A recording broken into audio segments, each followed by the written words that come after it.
جی جرمنی سے خاتون کا یہ سوال ہے کہ رمضان کے روزوں کے بعد جو 6 روزے نفلی ہوتے ہیں جی یہ کیوں رکھے جاتے ہیں، اس کی ڈیٹیل بتائیں۔ جہاں تک شوال کے روزوں کا تعلق ہے، اس میں حضرت صلی اللہ علیہ وسلم کا ایک ارشاد اور اس کے مطابق آپ کی دائمی سنت، یہ ہیں اس کی سند۔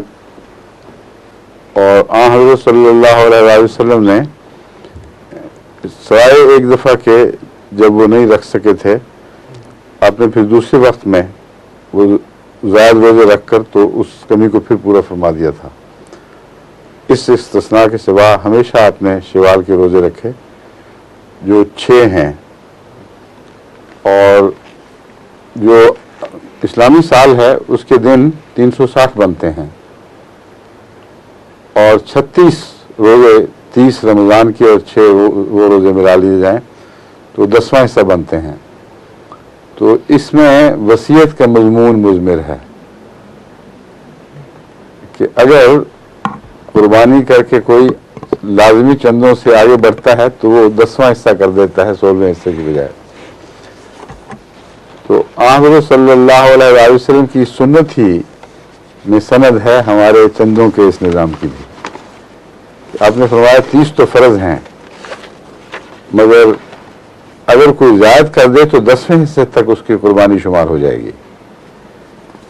بس یہ آگے بڑھی ہوئی جو اب سلۃ من الاولین ہے نا، ان کی مثال ہے۔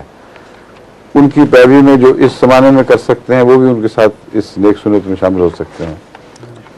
تو نیکیوں میں آگے بڑھنے کی اور نوافل کے طور پر نیکیوں میں اضافہ کرنے کی جو عام سنت رسول اللہ صلی اللہ علیہ وسلم سے ثابت ہے، یہ اس کا ایک جز ہے، کوئی نئی الگ چیز نہیں ہے۔ حضور صلی اللہ علیہ وسلم سنتوں میں ہمیشہ نوافل کو جمع کیا کرتے تھے اور نوافل کو پھر بڑھاتے چلے جاتے تھے۔ یہ ایک مثال ہے، مگر اس کے علاوہ بھی روزے رکھنے کی مثالیں ہیں جو زائد نوافل ہیں۔ تو معلوم ہوتا ہے یہ جو نفل ہے یہ زیادہ تر عمومیت رکھتا ہے اور زیادہ سے زیادہ لوگوں کو شامل ہونے کی دعوت ہے۔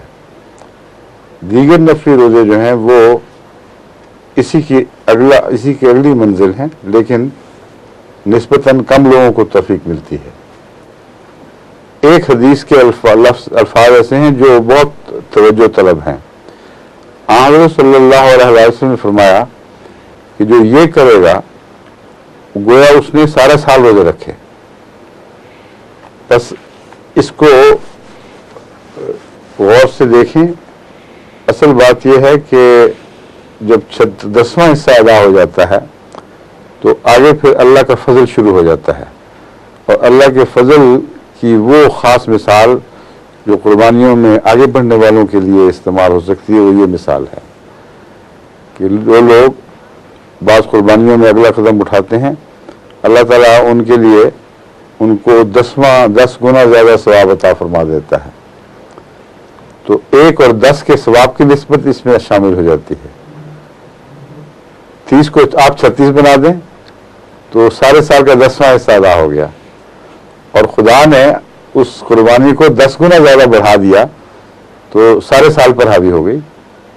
تو ایک اندرونی حساب بھی پایا جاتا ہے حضور اکرم صلی اللہ علیہ وسلم کی سنت اور احادیث میں، جو بہت ہی پیارا ہے۔ اس میں آپ مضمون میں ڈوب کر دیکھیں تو اندرونی ایک تناسبات اور حسابات پائے جاتے ہیں۔